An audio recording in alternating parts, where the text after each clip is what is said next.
اگر آپ ٹیکس چور ہیں، کسی مقدمے میں نامزد ہیں یا آپ کا انٹرنیٹ سلو ہے تو آپ کا نکاح رک سکتا ہے، کیونکہ نکاح اب ٹیبلٹ کے ذریعے سخت شرائط پر ہوگا۔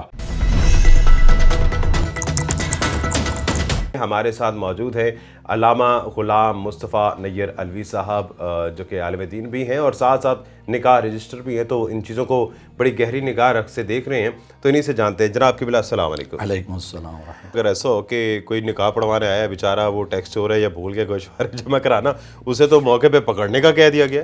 صاف ظاہر ہے کہ اب اس سے پہلے یہ ہوگا کہ ٹریننگ ایسی کرنا پڑے گی۔ پہلے تو جو نکاح خان ہیں، قاری صاحبان ہیں، سب میرے لیے قابل عزت قابل احترام ہیں، کیونکہ جو امام مسجد ہوتا ہے مصلی رسول پہ کھڑے ہونا والا قابل احترام ہے۔ لیکن ہمارے یہاں پہلے یہ ہے کہ جس نے حفظ کر لیا قرآن مجید، اس کو ہم امام جماعت بنا دیتے ہیں، یا جس نے قرأت جس کی اچھی ہے، بارش ہے، دوسرے لوگوں کی نسبت بہتر ہے، اس کو قاری بنا دیا، اور وہی ہمارا نکاح رجسٹرار بھی ہے اور قاری صاحب بھی ہیں۔ اس کی کوالیفیکیشن باقی نہیں دیکھی جاتی، لیکن اس کے لیے کم از کم یہ ہوگا کہ دیکھنا پڑے گا کہ لیپ ٹاپ چلا سکتا ہے، ٹیبلٹ چلا سکتا ہے یا نہیں چلا سکتا۔ پھر چلانے کے ساتھ ساتھ جو یہ سامنے آ رہا ہے اس میں یہ ہے کہ اس نے پہلے اس کا نام، اس کا NIC نمبر، یہ ساری چیزیں نوٹ کرنی ہیں۔ بڑی باریک چیزیں ہیں، اس پہ بایومیٹرک کرنی ہے، تصویر کھینچنی ہے دلہا کی۔ ہاں جی۔ تو کیا آپ کو لگتا ہے کہ ہمارے نکاح خان جو ہے پورے ملک میں وہ ٹیکنالوجی سے آشنا ہے؟ بالکل ایسے نہیں ہے، بلکہ میں تمام بزرگان سے اور علماء کرام سے کہ اگر وہ اس کو محسوس نہ فرمائیں تو یہ جسارت ضرور کروں گا کہ شاید اب نہ ہو۔ ایک دور تھا کہ جس وقت ہمارے ملک میں، پاکستان میں اسپیکر آیا تھا نا، تو ہمارے بعض علماء نے حرام کہا تھا جی یہ تو انگریز کا بنایا ہوا ہے، اور ہم نے آزان دینی ہے، خدا اور رسول کا، اللہ کی وحدانیت کا، حضور صلی اللہ علیہ وسلم کی رسالت کا اعلان کرنا ہے۔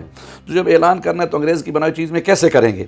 لیکن آج جدید دور میں وہی اسپیکر پہ اگر پابندی لگ جائے تو ہمارے بزرگ علماء احتجاج کرتے ہیں کہ یہ کیا ہو گیا ہے، ٹھیک ہے، کہ یہ نہیں ہونا چاہیے۔ تو اس وجہ سے بھی یہ ہے کہ ممکن ہے کچھ ہمارے ایسے بھی بزرگان ہوں کہ جو اس پہ بھی احتجاج کریں۔ اب یہ ٹیب آنے سے کیا مولوی صاحب کی جو فیس ہے وہ بھی بڑھ جائے گی؟ یقیناً بڑھنی چاہیے، کیونکہ حکومت نے ابھی بھی، گورنمنٹ نے، اور یہ جو بلدیاتی نظام ہے اس میں، یونین کونسلز میں پہلے کی نسبت اب جب کمپیوٹرائز یہ سلسلہ ہوا ہے تو حکومت نے بھی وہاں پہ بھی فیس اس کو بڑھایا ہے۔ تو صاف ظاہر حالات کے مطابق نکاح رجسٹرار کی بھی فیس ٹیب کی وجہ سے بھی بڑھے گی، اور مہنگائی کی وجہ سے بھی انشاءاللہ بڑھے گی۔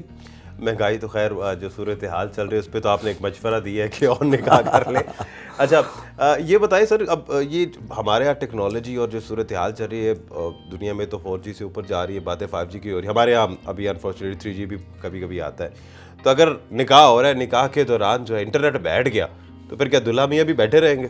صاف ظاہر ہے کہ یہی ہوگا، شادی کے دوران تو پھر یہی ہوگا کہ ہاں بیٹھے رہیں گے۔ یہ جو ٹائمنگ ہے جناب شادی ہال کی وہ بھی متاثر ہوگی، ٹھیک ہے۔ صاف ظاہر نکاح ہوگا تو کھانا ملے گا نا، جب نکاح ہی نہیں ہوگا تو کھانا ہی نہیں ملے گا، انٹرنیٹ نہیں ہوگا تو پھر کھانا بھی نہیں ملے گا، ایسا ہوگا؟ صاف ظاہر ہے۔ اچھا، صاف ظاہر ہے کہ پریشانی ہے۔ ہمارے ہاں تو یہی ہوتا ہے نا کہ جب وہ جناب نکاح پہلے پڑا جائے گا اس کے بعد کھانا کھلتا ہے۔ تو اب جب لائٹ ہی چلی گئی، یا جناب علی وہ لیپ ٹاپ آن ہی نہیں ہو رہا، ٹیبلٹ آن ہی نہیں ہو رہا، یا وہاں پہ انٹرنیٹ کام نہیں کر رہا، ویسے اس نظام میں بہت سی خرابیاں اگر کہیں تو شاید لفظ مناسب نہ ہو، نقائص ضرور ہیں۔